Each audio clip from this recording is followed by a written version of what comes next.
The resistance force TRF ಅಂತ ಹೇಳಿ ಒಂದು ಸಂಘಟನೆ ಹುಡ್ಕೊಂತು. It is nothing but offshoot branch of one of the ಪಾಕಿಸ್ತಾನದಲ್ಲಿ ಏನು ಆಶ್ರಯ ಪಡ್ಕೊಂಡು ಅಲ್ಲಿಂದ ಭಯೋತ್ಪಾದಕರನ್ನು ಕಳಿಸಿದ್ರಲ್ಲ, ಅವರು ಭಾರತಕ್ಕೆ ಬಂದು ಲೋಕಲ್ಗಳ ಈ ಸ್ಥಳೀಯ ಕಾಶ್ಮೀರಿಗಳ ಸಹಾಯದಿಂದ ಹುಟ್ಟಿಕೊಂಡ ಒಂದು ಭಯೋತ್ಪಾದಕ ಅಂಗ.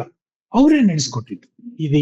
ಈ ಪಹಲ್ಗಾಮ್ನಲ್ಲಿ ಏನ ನಡೀತಲ್ಲ, ಅದಕ್ಕೆ ಪಾಕಿಸ್ತಾನಕ್ಕೆ ಹೋಗಿ ಅಲ್ಲಿ ಟ್ರೈನಿಂಗ್ ತಗೊಂಡ್ ಬಂದು ಅಲ್ಲಿ ಪಾಕಿಸ್ತಾನಿಯ ಕಮಾಂಡೋಗಳು ಏನಿದ್ದಾರೆ, ರಿಟೈರ್ಡ್ ಕಮಾಂಡೋಗಳು, ಈಗ ಇತ್ತೀಚೆಗೆ ಮೊನ್ನೆ ಆಪರೇಷನ್ ಮಹಾದೇವ್ ಅಂತ ಒಂದು ಆಪರೇಷನ್ ಅಲ್ಲಿ ಮಹಾದೇವ್ ಶಿಖರದ ಮೇಲೆ ಕುತ್ಕೊಂಡಿದ್ದ 3 ಜನ ಈ ಭಯೋತ್ಪಾದಕರೇನು ಪಹಲ್ಗಾಮ್ನಲ್ಲಿ ನರಹತ್ಯೆ ನಡೆಸಿದ್ರು ಅವರನ್ನ ಮಟಾಶ್ ಮಾಡಿದ್ವಿ.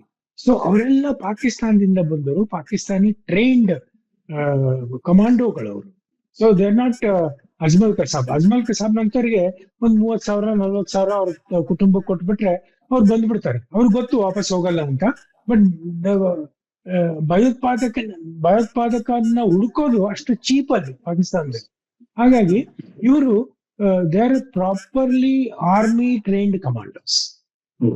ಸೊ ಹಾಗಾಗಿ ಇದು ಆಪರೇಷನ್ ಸುಲಭವಾಗಿರ್ಲಿಲ್ಲ. ಅವರಿಗೆಲ್ಲ ಗೊತ್ತಿತ್ತು ಎಲ್ಲಿ ಬಚ್ಚಿಟ್ಕೋಬೇಕು, ಎಲ್ಲಿ ಹೊತ್ಕೋಬೇಕು.